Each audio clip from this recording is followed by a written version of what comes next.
du pec, du muscle, de la sueur, des beaux mecs.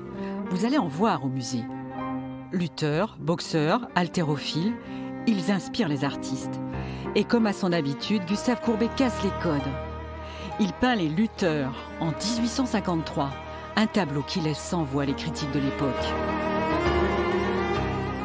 Courbet, à travers ses lutteurs, va imposer aux yeux du public du salon, un public bourgeois, aristocrate du Second Empire, un spectacle qui était très sulfureux, très décrié, ces spectacles de lutte qui arrivaient dans les grandes villes à cette même époque.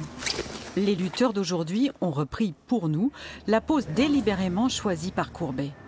Et là, on sent vraiment l'intention du peintre. C'est une prise de soumission que l'on ne voit plus en compétition. C'est interdit, on ne soumet pas le copain. C'est interdit de prendre comme ça. Ça peut couper la respiration et ça peut avoir une conséquence sur la nuque. Oui.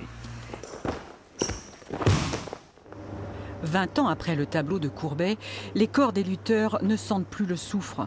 Au contraire, le tableau d'Alexandre Falguière est acclamé par le public. Et beaucoup d'artistes vont s'intéresser à la représentation à la fois de ce sport, mais surtout de ces athlètes, de ce corps contemporain qui va leur permettre de créer l'Antiquité vivante. Nous voilà à cheval entre le 19e et le 20e siècle. Ceux qui ont du temps et de l'argent prennent soin de leur corps. C'est l'émergence de la culture physique. Cet intérêt pour le corps à la fin du XIXe siècle est très lié à un contexte politique, patriotique, du fait de la défaite lors de la guerre franco-prussienne, ou même hygiéniste, puisqu'on va avoir à cette époque un intérêt accru pour l'hygiène, la santé. Un intérêt qui perdure jusqu'à nos jours.